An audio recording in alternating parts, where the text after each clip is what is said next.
Mad Comics changed my life. Not the magazine that people knew later, but the first Mad comic books by Harvey Kurtzman.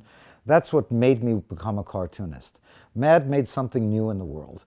Kurtzman had an important message for post-war America. He said, the media, the whole adult world is lying to you. And we here at Mad, we're part of the media. He told satirical stories that were parodying the other comic strips and other comic books, parodying television, parodying cinema, parodying advertising, and basically created a new sensibility that I think really informed post-war America up till today, that everything is approached now with a kind of ironic set of quotation marks that came from the real ironic sensibility that Kurtzman brought to comics.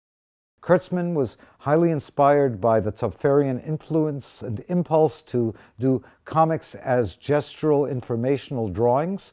He was very formally serious in terms of how to divide a page up so it had the right rhythms and could make its points clearly. This is not only true in his humor comics, but in his war comics. The war comics are the most amazing war comics one could imagine, coming out during the height of the Korean War and the anti-communist madness of America at that period. He was doing humanistic war comics that said, you know, these soldiers, they're not Sergeant Rock and the Easy Company. He was doing comics about scared children that were given army uniforms and had to go to war, and dealt with the complexity of war in a way that even most American movies didn't deal with. And he, again, did them very formally. There's something we're very lucky to have in this exhibit, which is the complete story called Corpse on the Engine. The first page of this story begins with horizontal compositions. The second page moves to vertical compositions. The third one goes to the dynamics of angles and of circling around. It gets more and more involved in this kind of kinetic energy before it goes back to verticals, and in the last page